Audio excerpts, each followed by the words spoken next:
May 1945. The thousand-year Reich had burnt itself out in barely 12 years. In the ruins of Berlin, Hamburg and Vienna, the machinery of the state had ceased to function. The Wehrmacht was broken, the SS was hunted, and the party apparatus was dissolving into the rubble. But amidst the capitulation of the armed forces, a specific disintegration was taking place, one less visible than the surrender of armies, but psychologically more devastating. The Hitlerjugend, the Hitler Youth, was evaporating. For over a decade, the leadership of this organization had held the patent on the future. They had taken the youth of Germany, stripped them of their individuality, and forged them into a monolithic weapon of political fanaticism. They had promised these boys a world of Teutonic chivalry, campfires, and national glory. Instead, they had delivered them into the meat grinder of the Eastern Front and the hopeless, suicidal, tank-hunting squads of the urban ruins. As the Allied armies closed the Weiss, the men who had orchestrated this corruption did not stand and fight with the child soldiers they had indoctrinated. They did not die on the barricades of the Reich Chancellery alongside the 14-year-olds clutching Panzerfausts. Instead, they shed their golden-braided uniforms, forged papers, and slipped into the chaos of Hour Zero. They sought to disappear into the very population they had led to disaster. This is the story of the seducers. The men who stood on the podiums at Nuremberg rallies, bathed in searchlights, receiving the adoration of the masses. What happened to the Pied Pipers of the Third Reich when the music stopped? From the marble halls of power to the grey solitude of Spandau prison, and from the shadowy world of Cold War espionage to the mundane comfort of suburban obscurity, their fates reveal the fractured, often unsatisfactory nature of post-war justice. No single figure embodied the corruption of German youth more than Baldur von Schirach. He was the poet-aristocrat, the man who had organized the youth movement in the image of his own romantic, pseudo-religious devotion to Adolf Hitler. He had been the Reichsjugendführer for the formative years of the regime, the man who told millions of boys that "you are the future," only to hand that future over to the Wehrmacht to be spent like loose change. By 1945, Schirach was no longer the youth leader. He had been promoted to Gauleiter of Vienna, but his legacy remained inextricably linked to the HJ. As the Red Army stormed Vienna, Schirach fled. He did not die in the defense of the city he ruled. Instead, he drove west toward the American lines, posing as a writer named Richard Falk. His capture was not a result of brilliant detective work, but of his own narcissism. Schirach could not bear the anonymity of defeat. On 5th June 1945, he surrendered himself to US troops in Tyrol, proclaiming his identity. He expected, perhaps, a soldier's treatment. What he received was a seat in the dock at the Palace of Justice in Nuremberg. Schirach's defense at the International Military Tribunal was a masterclass in selective amnesia and calculated distancing. He admitted to training the youth for Hitler, but vehemently denied knowing about the Holocaust. He claimed he had sought to build a youth movement based on character and camaraderie, feigning ignorance that the trains deporting Jews from Vienna, deportations he had personally overseen as Gauleiter, were heading to extermination camps, not resettlement in the East. However, the consequences of Schirach's survival went beyond his personal culpability. His trial became a litmus test for the Allies' ability to prosecute ideological corruption. The prosecution faced a unique challenge. Schirach had not personally killed anyone. He had not managed a concentration camp. His crime was the poisoning of the mind. During the denazification proceedings that followed the main trials, Schirach's case created a complex legal precedent. Former subordinate Hitler youth leaders, dragging themselves through the Spruchkammer courts, watched closely. If the architect could argue that his educational goals were distinct from the regime's genocidal outcomes, so could they. Schirach's defense strategy, compartmentalizing the idealism of the youth movement from the crimes of the SS, provided a script for thousands of lower-ranking leaders. They would argue for decades that they were merely teaching discipline and patriotism, effectively severing the Hitler Youth from the Holocaust in the public memory of West Germany. The tribunal was not entirely swayed, but they spared him the noose. While his contemporaries like Hans Frank and Julius Streicher walked to the gallows, Schirach was sentenced to 20 years imprisonment for crimes against humanity. For the next 2 decades, Baldur von Schirach vanished into the stone belly of Spandau prison in West Berlin. He became prisoner number 1. His life, once filled with the roar of crowds and the luxury of Viennese palaces, shrank to a cell measuring 3 meters by 2. In Spandau, the former master of German youth became a pathetic, isolated figure. He was ostracized by the other Nazi prisoners. The hardcore loyalists, like Rudolf Hess, despised him because Schirach had denounced Hitler during the trial in a bid to save his own skin. To Hess, Schirach was a traitor. To the world, he was a war criminal. He passed the years in silence, tending to the prison garden, growing tomatoes and roses with the same meticulous obsession he had once applied to organizational charts. He learned French. He read extensively. He went blind in one eye due to a detached retina that was poorly treated. The man who had preached the supremacy of the physical Aryan ideal deteriorated into a frail, chain-smoking wreck. On the 30th of September 1966, the heavy iron gates of Spandau opened. Schirach, now an old man of 59, was released having served his full sentence. He stepped out into a Germany that had fundamentally changed. The youth he had once commanded were now middle-aged men, busy building the economic miracle of West Germany, eager to forget the songs he had taught them. Schirach did not fade quietly. In 1967, he published his memoirs, Ich glaubte an Hitler, I Believed in Hitler. The book was an exercise in self-pity and justification, an attempt to launder his reputation. He portrayed himself as an idealist betrayed by a mad dictator, a man who loved Germany but was misled by the demon in the chancellery. It was a narrative that found few buyers in a society that was beginning to ask hard questions about its past. He died in his sleep on the 8th of August 1974, isolated in a retirement home in Creux. If Schirach was the romantic architect of the Hitler Youth, Arthur Axmann was its grim executor. He succeeded Schirach as Reichsjugendführer in 1940. Axmann was not an aristocrat. He was a bureaucrat and a soldier, a man who had lost an arm on the Eastern Front and wore his empty sleeve as a badge of honor. Under his command, the Hitler Youth ceased to be a political movement and became a paramilitary reserve, a desperate final levy. Axmann's war ended not in a palace, but in the dank, claustrophobic corridors of the Führer bunker. As the Soviet artillery pulverized the government district of Berlin in April 1945, Axmann was one of the last loyalists standing by Hitler's side. It was Axmann who threw the pitiful remnants of the Hitler Youth, boys as young as 12, into the path of the Soviet T-34 tanks on the Havel River crossings. He sacrificed them without hesitation to buy the regime a few more hours of existence. On May 1, 1945, after Hitler's suicide, Axmann joined the desperate breakout group led by Martin Bormann. They navigated the burning streets of Berlin, dodging Soviet patrols and shellfire. At the Weidendammer Bridge, a Tiger tank spearheading their escape was destroyed, scattering the group. Axmann, Bormann, and SS Dr. Ludwig Stumpfegger fled along the railway tracks toward the Lehrte station. In the darkness, the group split. Axmann later testified that he found the bodies of Bormann and Stumpfegger lying on the bridge, apparently suicides by cyanide capsule. Axmann, however, was a survivor. He slipped away from the dead, discarded his uniform, and vanished into the ruins.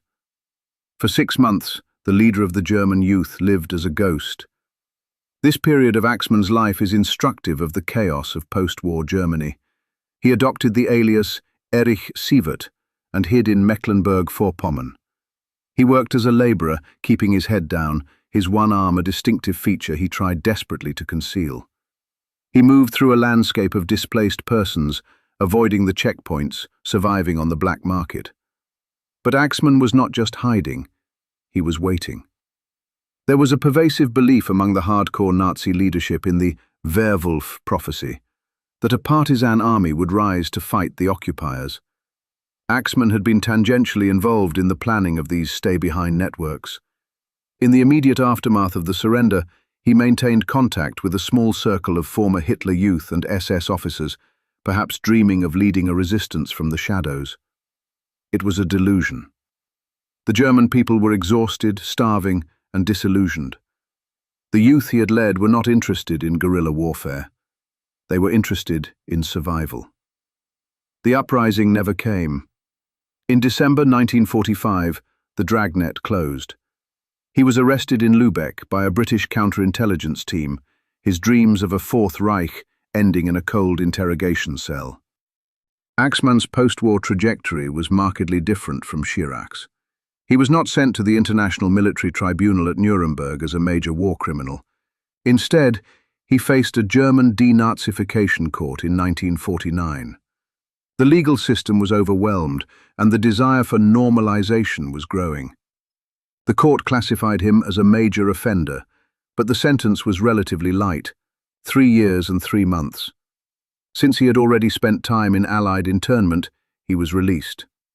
The man who had sent thousands of children to their deaths walked free in the early 1950s. He did not retreat into silence. Axmann proved to be an adept businessman. He worked in sales and trade, capitalizing on the connections of the Old Boys network that quietly thrived in post-war West Germany. He found that his past was not an insurmountable barrier in business. In some circles, it was a silent handshake of shared experience. Unlike Schirach, who feigned remorse, Axmann remained unrepentant. In private circles of former SS and Hitler Youth officers, he was still treated with deference. He maintained contact with the far-right fringes, never fully disavowing the ideology that had driven him. He even attempted to publish memoirs that sought to glorify the sacrifice of the youth in Berlin, framing their slaughter as a heroic last stand rather than a criminal waste of life. However, legal troubles dogged him. In 1958, a West Berlin court fined him 35,000 Deutschmarks, roughly half the value of his property, for indoctrinating German youth. It was a financial slap on the wrist for a moral catastrophe, a bureaucratic footnote to a tragedy of biblical proportions. Axmann eventually retired to the Canary Islands, a popular haven for aging Nazis seeking sun and anonymity. He returned to Germany in his final years and died in Berlin in 1996, at the age of 83. He lived a long, full life, a luxury he had denied to the thousands of boys he had ordered to hold the bridges of Berlin against the Red Army. While Schirach and Axmann were the public faces of the Hitler Youth, the machinery of the organization relied on men like Hartmann Lauterbacher. Lauterbacher was Schirach's deputy and chief of staff before becoming the Gauleiter of South Hanover-Brunswick. He was a fanatic's fanatic, a man who in April 1945 declared that anyone hoisting a white flag would be shot on sight. Yet when the British tanks rolled into Hanover, Lauterbacher did not fight to the death. He loaded his car with cigarettes and provisions and fled to the Harz Mountains. He was captured by the British in May 1945. Lauterbacher's story takes a turn that perfectly encapsulates the moral ambiguity of the Cold War. He was interned, facing extradition and trial for war crimes, including the execution of Allied pilots. But Lauterbacher was a man of talents. He was an organizer, a networker, and he possessed deep knowledge of the Nazi hierarchy and the anti-communist underground. In 1948, under mysterious circumstances, Lauterbacher escaped from British captivity. He fled to Rome using the rat lines, facilitated by sympathizers within the Vatican and the Red Cross. But he did not stay in hiding for long. The West German intelligence service, the Gehlen organization, which would later become the BND, recruited him. This was not an isolated incident of a rogue operative hiring a former enemy. It was a systemic policy. Under the patronage of the American CIA, General Reinhard Gehlen rebuilt West German intelligence using the very men who had served the Third Reich. They argued that these men knew the Russians best. Lauterbach was just one of hundreds of former SS, Gestapo and Hitler Youth officers who found a new home in the intelligence apparatus of the nascent democracy. The moral compromise was absolute. The expertise of the oppressor was deemed necessary to defend liberty. Lauterbach, the man who had preached hate to German children, became Agent V6300, codename Leonard. For over a decade, he worked for the very democracies he had once sworn to destroy. His job was to infiltrate the Freie Deutsche Jugend, the communist youth movement in East Germany. He used his old Hitler Youth contacts to build spy networks behind the Iron Curtain. It was a cynical arrangement. The West German taxpayer was effectively paying the pension of a high-ranking Nazi leader. When the Gehlen organization transitioned into the official BND, Lauterbach remained on the payroll until 1963. The files detailing his employment were stamped top secret, burying the uncomfortable truth that the security of West Germany was being ensured by the architects of its destruction. But his career as a mercenary of ideology was not over. In the late 1960s and 70s, Lauterbach found new patrons. He moved to the Middle East and Africa, offering his services as an advisor to authoritarian regimes. He worked for the government of Ghana and later as a youth advisor to the Sultan of Oman. He spent his twilight years advising absolute monarchs on how to organize and discipline their populations, applying the skills he had honed in the Third Reich. Hartmann Lauterbach died in Bavaria in 1988, a free man, never having faced true justice for his actions as Gauleiter. His life serves as a chilling reminder that for many mid-level leaders, the end of the war was not an end, but merely a change of management.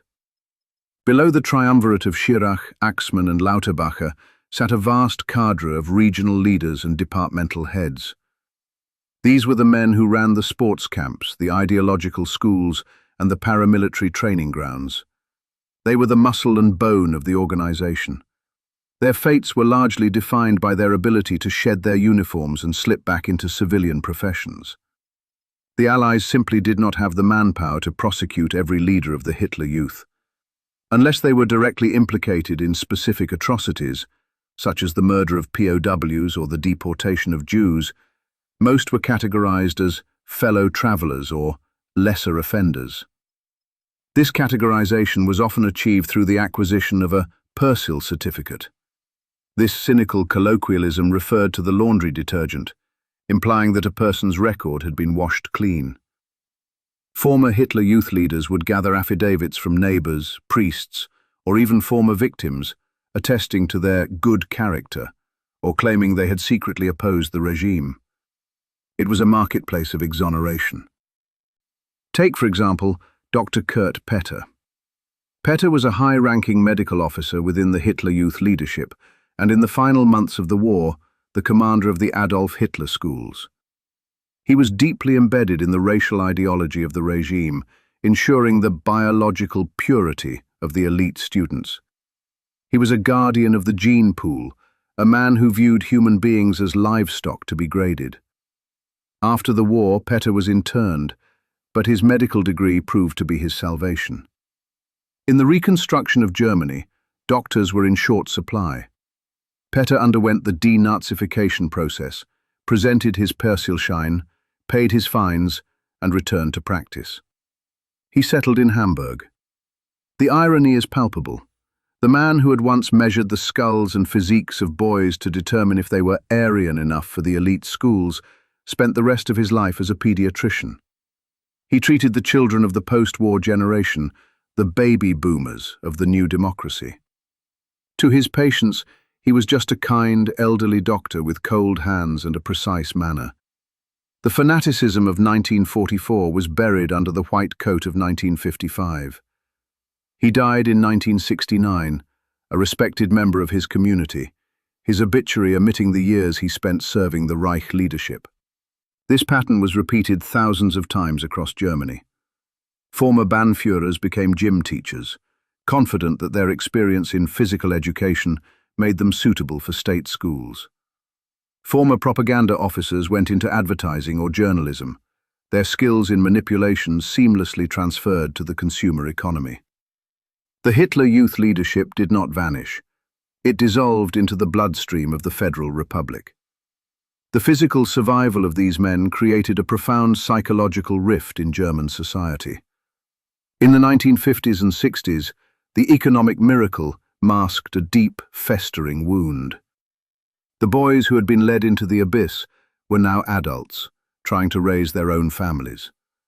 They looked at their former leaders, men like Axmann and Schirach, not with anger, but often with a confused paralysis. There was no great reckoning.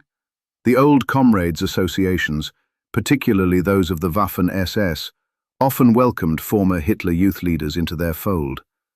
They met in beer halls, singing the old songs, convincing themselves that they had fought a noble crusade against Bolshevism. They created a hermetically sealed world where they were still heroes, not criminals. But the silence could not hold forever. As the generation of 1968, the children of the Hitler Youth generation, came of age, the dam broke. These students looked at their professors, their politicians and their fathers, and they saw the ghosts of the past. They chanted, "Under the academic robes, the mustiness of 1,000 years." They demanded to know why men like Lauterbacher were drawing state pensions. They demanded to know why their school principals had been Bannführers. The survival of the Hitler Youth leadership became a central grievance of the student protests. It was no longer enough that these men had reintegrated. The youth of the 1960s viewed their reintegration as a contamination of the new democracy. The presence of these former leaders in high society was proof to the radicals that the Federal Republic was merely the Third Reich in a democratic disguise. This intergenerational conflict tore families apart. The fathers, who had been the seduced youth of 1945, defended their former leaders not out of loyalty to Hitler, but out of a defensive need to validate their own suffering. To condemn the leaders was to admit that their own sacrifices, their lost youth, their wounds, their dead friends, had been for nothing. And so, the silence often returned, heavier than before. Today, the grave of Baldur von Schirach in Kröv is a curiosity, occasionally visited by neo-Nazis but largely ignored by locals who wish to forget he ever lived there. The grave of Arthur Axmann in Berlin is gone, his remains moved or the plot reused, his memory erased from the landscape. The leaders of the Hitler Youth survived the war. They breathed the air of peace, they grew old, they held grandchildren. This was the ultimate injustice. They had preached a cult of death and self-sacrifice to the youth of Germany, demanding that boys die for the Führer before they had even begun to live. Yet when the fire came, the high priests of this cult chose life.